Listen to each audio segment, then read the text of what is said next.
మంచిర్యాల జిల్లా కాశీపేట మండలం కొండాపూర్ కుమరం భీమ చౌరస్తాలో కాశీపేట మండలం ఆదివాసీ సేన అధ్యక్షులు మడాయి వెంకటేష్ అధ్యక్షతన ఘనంగా జెండావిష్కరణ జరుపుకున్నారు. అనంతరం గౌరవ అధ్యక్షులు గంగారం, రాష్ట్ర నాయకుడు ఆడవ్ జంగు మాట్లాడుతూ ఆగస్టు 9న ప్రపంచ ఆదివాసీ దినోత్సవం జరుపుకోవడం జరిగిందని, తమ హక్కులు తమకు కావాలి అని కోరారు. ఈ కార్యక్రమంలో ఆదివాసీ నాయకులు, గ్రామస్తులు పాల్గొన్నారు.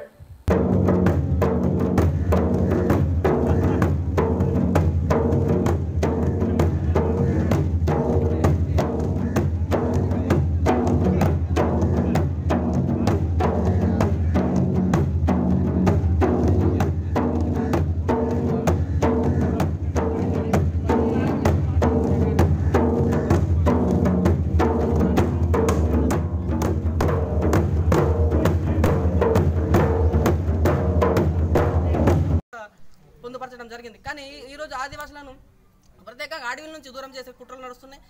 ఈ సందర్భంగా మేము ఒకటే కేంద్ర ప్రభుత్వం కానీ రాష్ట్ర ప్రభుత్వం కానీ ఆదివాసుల జోలికి వస్తే ఊకునే పరిస్థితి లేదు. ఖచ్చితంగా మా హక్కులను మేము కాపాడుతాం.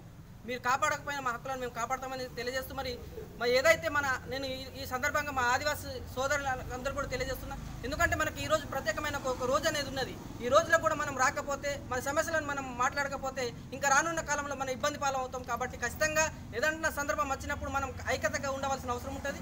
మనం ఐక్యత అంటే ఏంటి? మన అందరం కలిసి ఇక్కడ నడిబొడ్డున ఈరోజు మండల్ అంటే మన మంచిర్యాల జిల్లాలో ఏజెన్సీ మండల్, కాశీపేట మండల్, ఇక్కడ మన యొక్క బలాన్ని మనం ఇక్కడ చూపెట్టాల్సిన అవసరం ఉంటుంది. అప్పుడైతేనే అధికారులు కానీ ఎవరైనా కానీ భయపడతారు.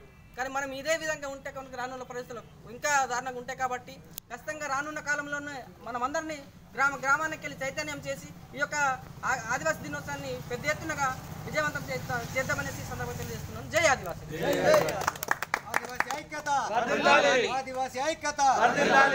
ఈరోజు ఈ కార్యక్రమానికి వచ్చిన ఇక్కడ మండలంలో అందరికీ ధన్యవాదాలు చెప్తూ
దినోత్సవాన్ని జరుపుకోవాలని మనకు చట్టం చేయడం జరిగింది.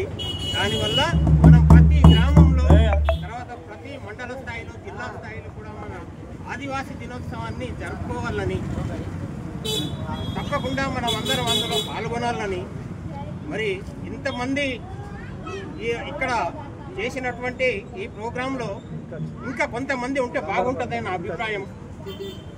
వాళ్ళను జమ చేసుకొని వస్తే బాగుంటుంది. ఊరి పెద్దలు కానీ, గ్రామ పటేళ్ళు కానీ ఇంకా ఘనంగా మన ఆదివాసీ దినోత్సవాన్ని జరుపుకోవాలని నేను కోరుకుంటున్నా. అదేవిధంగా ఆదివాసీలు వెనుకబడి ఉండడానికి కారణాలు ఏంటి అంటే, మనకు చేసినటువంటి చట్టాలు ఏవి కూడా సక్రమంగా అమలు అవుతలేవు. ఇప్పుడు 49 చట్టం కోసం మొన్న పోరాటం చేసింది. మరి పోరాటం చేస్తేనే ప్రభుత్వం వెనక తగ్గింది. ప్రభుత్వానికి కానీ ఎవరికన్నా సామాజికంగా మనుషులకు అవసరమా, లేకుంటే పెద్ద పులులకు అవసరమా? పెద్ద పులుల కోసం మనుషులను బయటికి తరిమేస్తారా? చెప్పండి, ఇది న్యాయమా? మరి దానికోసం ఒక జీవో తీయాలన్నా? జీవో తీస్తే మనం ఏం చేయలేము. జీవో తీసిందంటే దాని ప్రకారం వాళ్ళు ఎలా కొడుతూ ఉంటారు. మనం ఓడు భూమి పోరాటం జరుగుతుంది.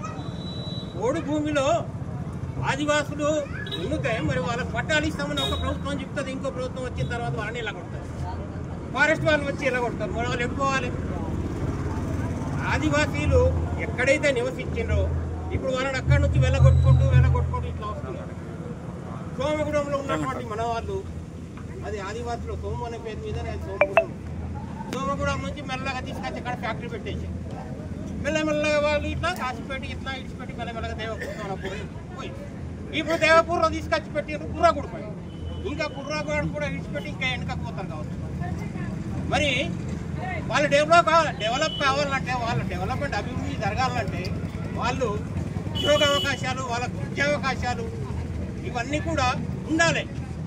పోయి కూరగాయలు తీసుకుపోయి వస్తాయి. పాపం ఆయన ఎట్లా పోతాడు, కాలేజీకి ఎట్లా పోతాడు, అక్కడ విద్యార్థి ఆయన స్కూల్కి ఎట్లా పోతాడు, అక్కడ స్కూల్ ఉంటుందా, వైద్యం దొరుకుతుందా, రాత్రి ఏమని ఇక ఎట్లా పోతాడు, ఆయన ఏమైనా వెహికల్స్ ఉంటే రోడ్డు సౌకర్యాలు ఏమి లేవు.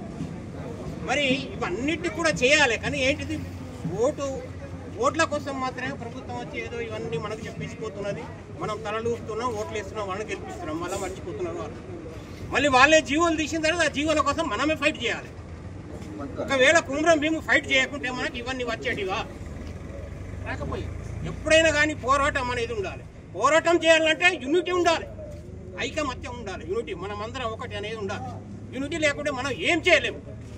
మనం అందరం పోయి ఇప్పుడు మన మండల ఆఫీస్ దగ్గర కూర్చొని మనకి ఏదైనా సమస్య ఉంటే న్యాయమైన సమస్యల కోసం పోరాటం చేయాలి. మంచి సమస్యల కోసం పోరాటం చేస్తే మనం లోపటేస్తాం. మనకి న్యాయమైన సమస్య కోసం మనం పోరాటం చేస్తే మనం లోపటేసినా మళ్ళీ మనం బయటకు వస్తాం. ఇప్పుడు తెలంగాణ కోసం ఎంతో మంది పోరాటం చేసినప్పుడు జైల్లోకి పోయినారు, అయినా వాళ్ళకి ఏమైంది, మళ్ళీ పనిష్మెంట్ ఏం లేదు, మళ్ళీ బయటకు వచ్చేస్తారు. అట్లా పోరాటం చేయకుండా మనకి ఏం రాదు, మరి ఎప్పటికి కూడా రాదు, మనం ఇట్లానే ఉంటాం. అప్పుడు ఎన్టీఆర్ రాంపేటలో అల్లంపల్లిలో పోలీస్ జీపును నక్సలైట్స్ అంటే మన దాంట్లో దాదాపు మన వాళ్ళే డ్రైవర్స్ ఆ జీపును లేపేసిన తర్వాత, పోలీస్ వాళ్ళ జీపును లేపేసిన తర్వాత అప్పుడు ఎన్టీ రామారావు హెలికాప్టర్ వేసుకొని వచ్చి అదంతా తిరిగి వీళ్ళ సమస్య ఏంటిదంటే వీళ్ళకి ఉద్యోగాలు లేవు, చదువుకొని పట్టుకున్నారు అంటే అప్పుడే 1000 పోస్టులు తీసిండు ఎన్టీ రామారావు. 1000 ఉద్యోగాలు ఇస్తే 1000 మంది టీచర్లే. ఇప్పుడు వాళ్ళు కొద్దిగా డెవలప్ అయిపోయారు. ఇప్పుడు దాదాపు మంచి ఉన్న టీచర్లు అందరూ కూడా ఆ 1000 పోస్టులో వచ్చిన వాళ్ళే. మరి అర్హత కూడా లేదా, అప్పుడు 10th ఫెయిల్ అయితే కూడా ఉద్యోగం ఇచ్చింది. మరి ఎట్లా వచ్చింది, పోరాటం చేస్తేనే వచ్చే. మనం పోరాటం చేయకుంటే ఏది రాదు. కాబట్టి మనం అందరం యూనిటీగా ఉండాలి, తప్పకుండా యూనిటీగా ఉండాలి. నా పేరు శంకర్ దేవ్.